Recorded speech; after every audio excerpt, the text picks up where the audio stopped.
Hai memurid, Assalamualaikum warahmatullahi wabarakatuh. Bertemu lagi kita dalam PDPR minggu yang ke-28. Hari ini hari Isnin 23 Ogos 2021. Dan pada hari ini kita akan belajar tentang satu unit lagi, iaitu unit yang ketujuh yang bertajuk elektrik. Dalam tajuk elektrik ini, pertama kita akan mengenali tentang komponen-komponen yang bagaimana kita untuk jadikan 1 liter ringkas elektrik.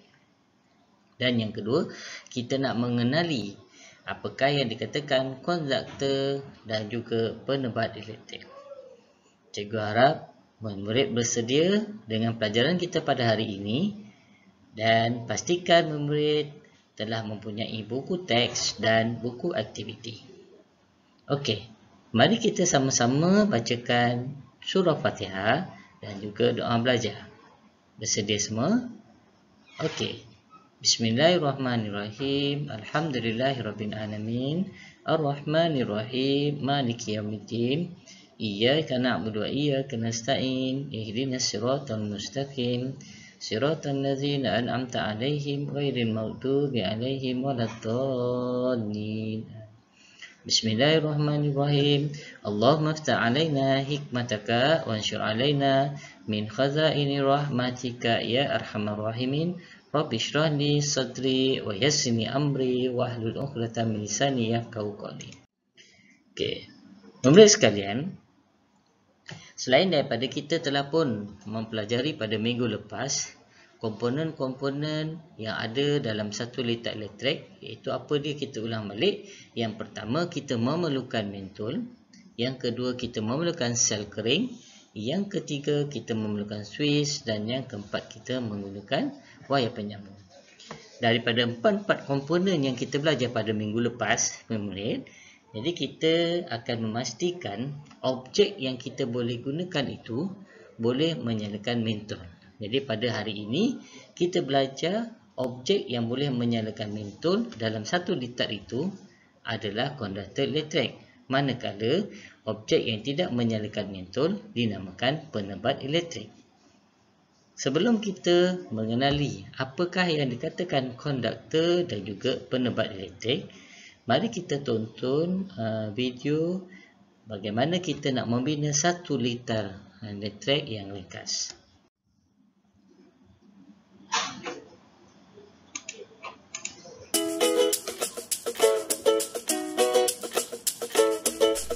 Assalamualaikum. Hari ini kita akan membina litar elektrik.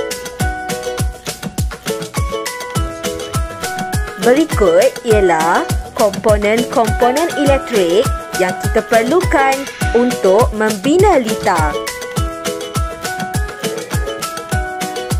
Mula-mula, pasangkan mentol pada pemegang mentol.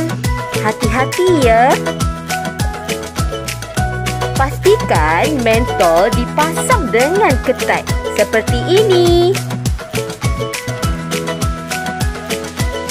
Langkah kedua, lihat terminal pada sel kering.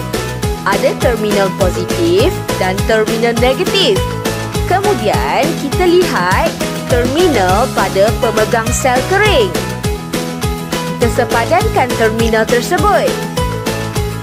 Barulah boleh pasangkan sel kering pada pemegang sel kering. Bismillah. Okey.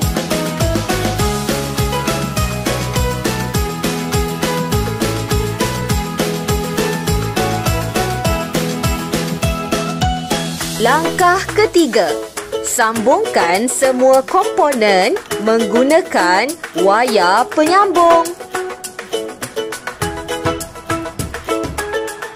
Klip pada wayar penyambung membolehkan semua komponen disambungkan. Pastikan wayar disambung dengan kemas dan betul.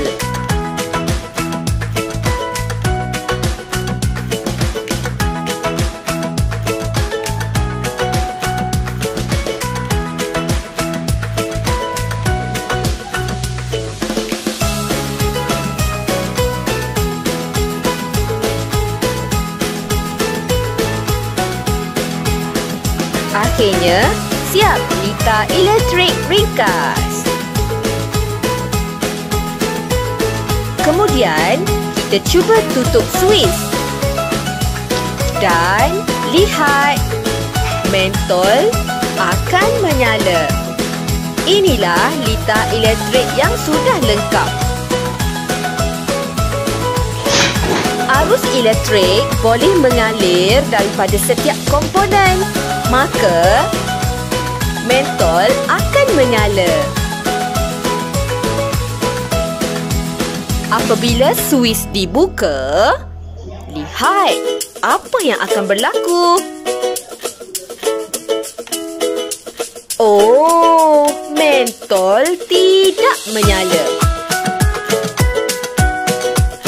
Ini kerana arus elektrik tidak boleh mengalir.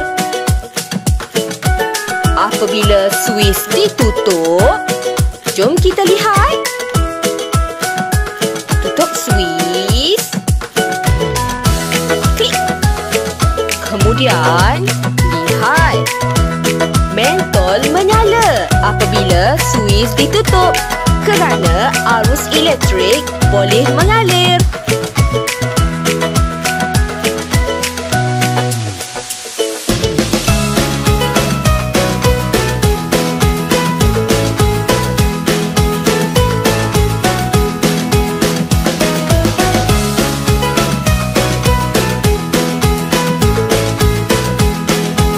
Tugasan, lakarkan 1 litar elektrik ringkas dan bina litar elektrik bersama guru anda.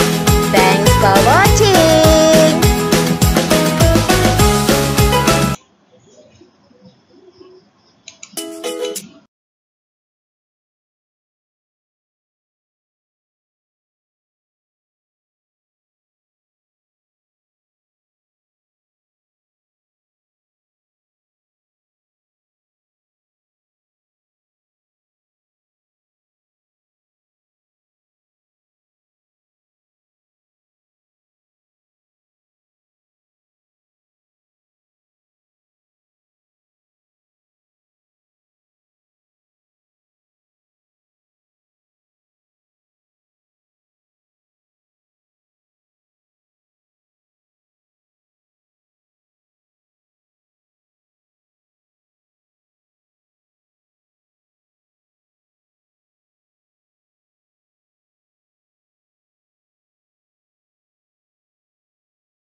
Okey, pemerhati telah menonton video bagaimana kita nak membina satu litar elektrik.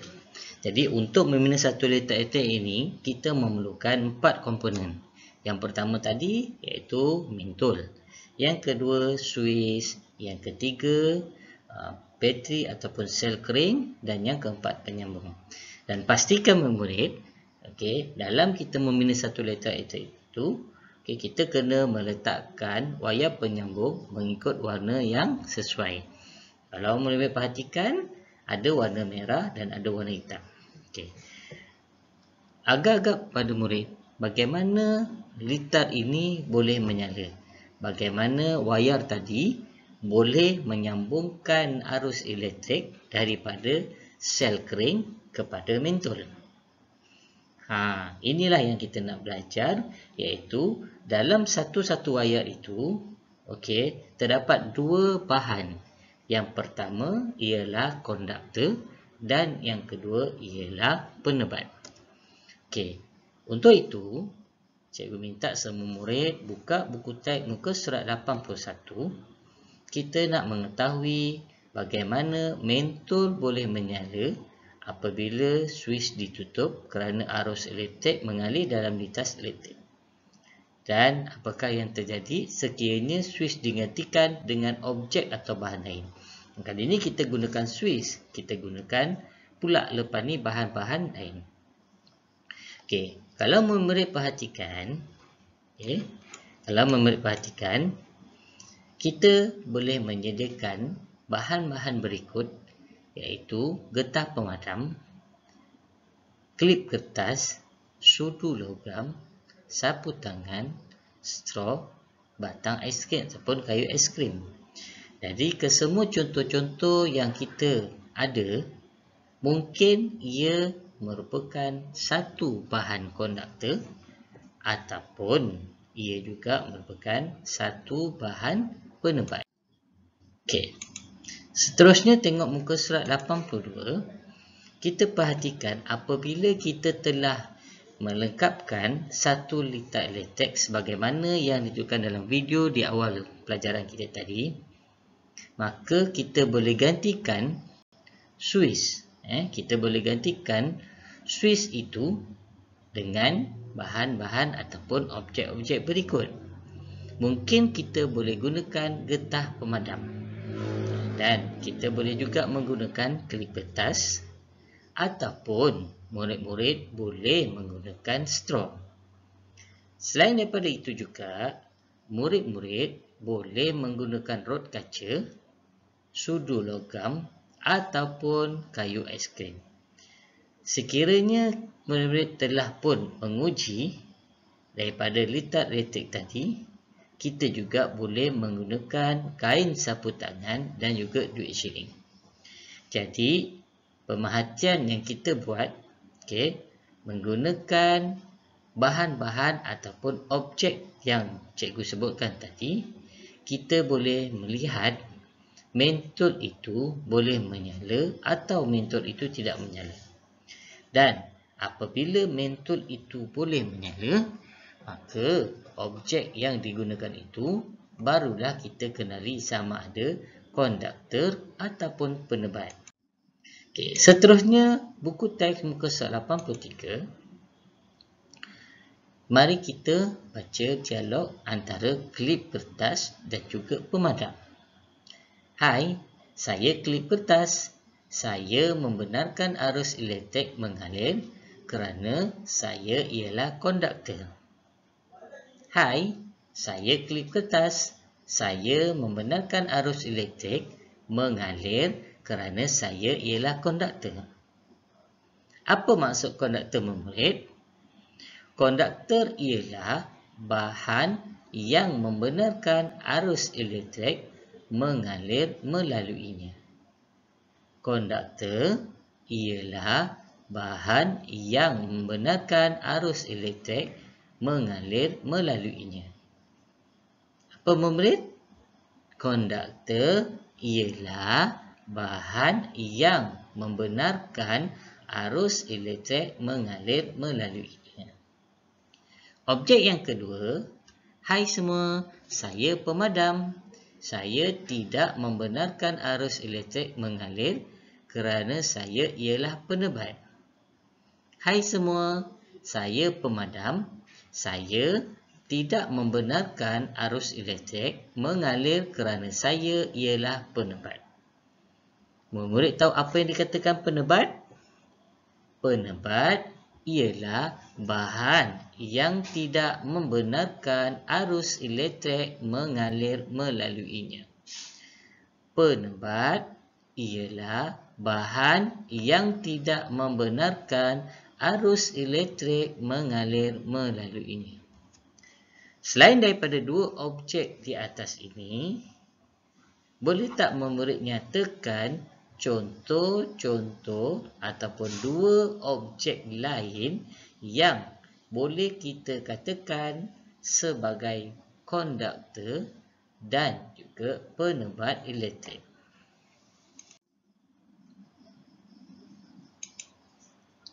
Okey, konduktor. Apa yang dikatakan konduktor? Konduktor ialah bahan yang membenarkan arus elektrik mengalir melaluinya. Konduktor ialah bahan yang membenarkan arus elektrik melaluinya. Okey, apakah dia contoh bahan yang kita katakan sebagai konduktor? Semua logam termasuk emas, adalah merupakan konduktor elektrik. Semua logam termasuk besi dan juga emas adalah konduktor elektrik.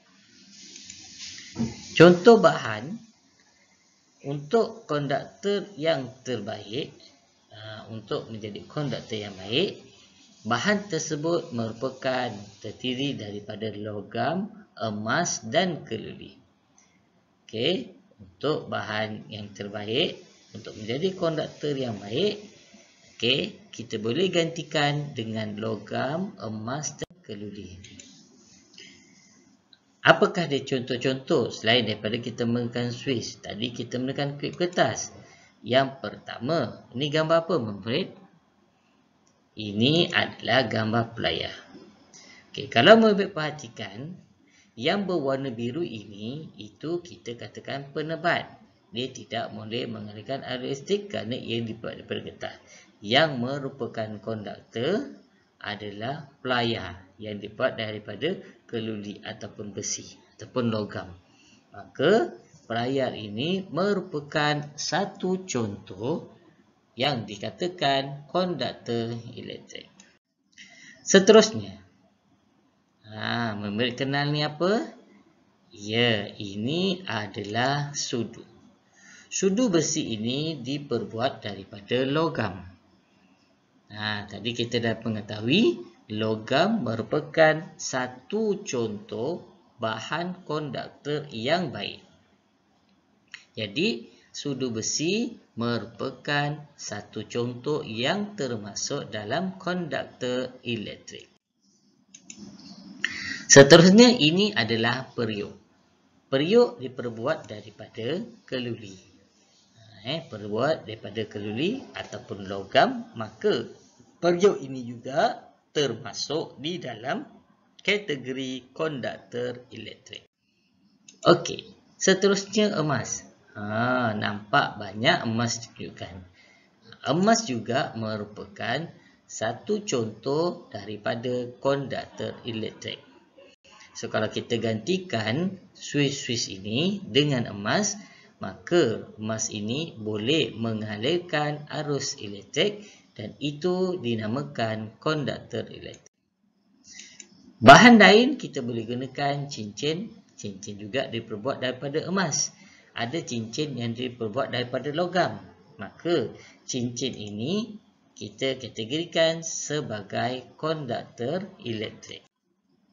Seterusnya, kunci. Setiap rumah mesti mempunyai kunci. Kamu juga ada memegang kunci. Sama ada kunci rumah, kunci basikal, kunci motor atau kunci kereta. Kerana apa kunci ini kita katakan sebagai konduktor elektrik? Kerana kunci ini diperbuat daripada logam, dibentuk dengan lawa dan boleh digunakan. Jadi apabila kita gantikan switch ini dengan kunci, maka mentol yang kita gunakan dalam litar tadi boleh menyala kerana kunci termasuk di dalam kategori bahan logam dan ia boleh mengalirkan arus elektrik. Seterusnya ialah gunting. Gunting juga termasuk di dalam kategori konduktor elektrik. Saya ulang, gunting juga termasuk di dalam kategori konduktor elektrik. Bahan lain seperti klip kertas. Ada bermacam-macam jenis klip kertas. Ada klip yang berwarna-warni seperti cikgu tunjukkan ini. Ada juga klip yang berwarna silver ataupun warna perak. Kesemua contoh bagi klip kertas adalah merupakan salah satu ataupun objek ataupun bahan yang termasuk di dalam konduktor elektrik. Okey, seterusnya paku. Kenal paku? Ya, paku ni ada dua jenis. Paku kayu dan juga paku batu. Tak kisahlah paku ni untuk kegunaan batu ataupun kayu, dengan syarat paku ini diperbuat daripada logam, maka paku termasuk dalam kumpulan konduktor elektrik. Sebab paku ini dia boleh mengalirkan arus elektrik. Seterusnya, apa yang dikatakan penebat elektrik? Penebat elektrik ialah bahan yang tidak membenarkan arus elektrik melaluinya. Arus elektrik melaluinya. Maksudnya bahan itu tidak membenarkan arus elektrik mengalir melaluinya. Kalau tadi konduktor, bahan yang membenarkan arus elektrik mengalir melaluinya. Berbeza dengan penebat, ia tidak membenarkan. Sebagai kata pasarnya, ia menghalang arus elektrik. Maksudnya, apabila objek tersebut mempunyai bahan-bahan yang terdiri daripada penebat, maka bahan ini tidak lagi membenarkan arus elektrik. Apa dia contoh bahagian penebat ini? Yang pertama ialah getah. Getah merupakan satu contoh penebat elektrik yang baik dan bagus. Yang kedua ialah kayu. Of course lah, kayu tidak boleh mengalirkan arus elektrik kerana dia bukan diperbuat daripada logam. Kayu dibuat daripada kayu. Yang seterusnya ialah kaca. Kaca juga merupakan contoh penebat dan dia tidak boleh dijadikan pada konduktor kerana kaca merupakan satu contoh penebat. Dan yang terakhir ialah plastik. Plastik merupakan contoh penebat yang baik kerana plastik tidak boleh mengalirkan arus elektrik. Okey. Setelah kita mengetahui memurid contoh konduktor dan juga penebat, kita lihat pula apakah contoh yang termasuk dalam kategori penebat elektrik. Yang pertama ialah penyedut minuman ataupun straw. Penyedut minuman ataupun straw ini merupakan penebat, maka dia tidak boleh mengalirkan arus elektrik. Maka penyedut minuman ini digunakan oleh manusia untuk minum. Tetapi ia diperbuat daripada plastik, maka dia tidak boleh mengalirkan arus elektrik. Melainkan straw ini kan buat daripada besi, maka dia boleh mengalirkan. Tapi sekarang ni penyedut minuman ini diperbuat daripada plastik, maka dia tidak boleh mengalirkan arus elektrik. Seterusnya, butang. Butang baju, butang seluar, yang terdiri daripada butang plastik, maka dia dikategorikan sebagai bahan yang tidak boleh mengalirkan arus elektrik.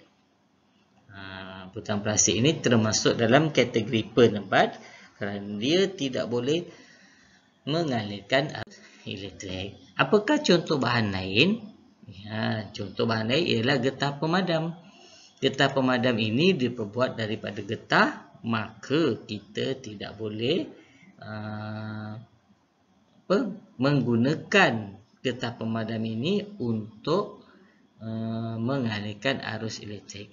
Jadi getah pemadam ini kita kategorikan sebagai penebat kerana dia tidak boleh mengalirkan arus elektrik. Okey. Seterus daripadanya, apa yang kita dapat iaitu getah gelang. Getah gelang ataupun gelang getah sama je. Dan ia juga dikategorikan sebagai penebat kerana dia tidak membenarkan arus elektrik mengalir ini. Penebat ni dia akan menghalang arus elektrik. Okey, seterusnya pembaris kayu. Pembaris kayu juga tidak termasuk dalam kategori konduktor elektrik kerana kayu ataupun pembaris ini dibuat daripada kayu dan ia tidak boleh mengalirkan arus elektrik sama seperti yang di awal tadi. Seterusnya ialah kita menggunakan rotan. Rotan kat rumah mungkin ada rotan simpan oleh ibu bapa kamu. Jadi kalau kamu buat jahat, buat nakal, kamu boleh dirotan. Okey. Dalam konteks penebat dan konduktor elektrik, rotan ini dibuat daripada buluh dan rotan, maka rotan ini tidak termasuk dalam konduktor elektrik. Ia termasuk dalam penebat elektrik. Okey. Seterusnya ini ialah gambar kertas. Kertas A4 berwarna-warni. Kertas juga tidak boleh mengalirkan arus elektrik dan ia kita katakan sebagai alat ataupun bahan daripada penebat. Bahan penebat, iaitu kertas ini dia tidak boleh mengalirkan arus elektrik. Okey. Kesimpulannya, apakah perbezaan konduktor dan penebat? Konduktor ialah bahan atau objek yang boleh mengalirkan arus elektrik, manakala penebat ialah bahan atau objek yang menghalang, yang tidak membenarkan arus elektrik mengalir melaluinya. Okey. Untuk itu, bagi memperkukuhkan kerja rumah kamu, buka buku aktiviti muka surat 47. Sesuaikan apakah fungsi, padankan gambar di bawah dengan fungsi ni. Contoh mentol. Apakah fungsi mentol, apakah fungsi suis, sel kering dan juga wayar penyambung. Seterusnya muka surat 49 sama juga. Eksperimen dia minta kita perhatikan setiap gambar dengan teliti. Tandakan right bagi kemungkinan mentol menyala dan tandakan X bagi kemungkinan mentol yang tidak menyala. Kita tengoklah mentol ni ada bagi infografik tentang satu terbakar, satu tidak terbakar. So kita tahulah mentol baru dengan mentol rosak mana yang boleh mengalirkan arus elektrik. Okey, seterusnya ialah muka surat 51. Kita hendaklah melabelkan. Mungkin ada di antara kamu yang telah pun menyiapkan tugasan sebelum ini, iaitu kita nak melabelkan nama komponen elektrik yang terdapat dalam litar di bawah. Kita ulang balik. Yang pertama, kita memerlukan suis. Yang kedua, kita memerlukan wayar penyambung. Yang ketiga, kita memerlukan sel kering, ataupun yang keempat kita memerlukan mentol. Kalau ada sel kering, ada suis, ada wayar tapi mentol tak ada, kita tidak boleh menggunakan ataupun menjadikan dia sebagai satu litar elektrik sebab dia tidak boleh mengalirkan arus elektrik. Okey, muka surat 52. Okey. Gariskan jawapan yang betul. Contoh, Konduktor elektrik ialah objek yang apa? Boleh atau tidak boleh mengalirkan arus elektrik. Semua murid jawab dalam buku aktiviti ataupun buku kerja KPM dan jawab muka surat yang ustaz ataupun yang cikgu nyatakan tadi. Okey. Seterusnya, untuk akhirnya, cikgu harap murid dapat menjaga diri masing-masing. Okey, kita berdoa pada Allah semoga COVID ini dilenyapkan daripada muka bumi ini dan kita dapat buat kerja sekolah dalam keadaan aman. Okey, cikgu harap perkongsian cikgu pada hari ini, apakah yang dikatakan konduktor dan juga penebat, adalah merungkaikan pemahaman kita yang dikatakan sebagai elektrik. Satu litar elektrik. So, itu saja untuk minggu ini. Cikgu harap murid dapat menyiapkan kerja sekolah walaupun sedikit dan akhirnya murid hendaklah menghantar tugasan dalam grup ataupun dalam ISIS. Okey, itu sahaja. Kita jumpa lagi pada minggu hadapan insya-Allah kalau malam tak ada alam melintang. Jadi cikgu harap semua murid telah bersedia untuk pembelajaran secara bersemuka, bangun awal pagi dan sebagainya. Jadi kita dapat menjaga diri kita supaya dapat mengerjakan salah satu secara berjemaah. Jadi itu sahaja penerangan cikgu berkaitan tentang penebat elektrik dan konduktor elektrik. Itu dia baik-baik. Sekian. Assalamualaikum warahmatullahi wabarakatuh.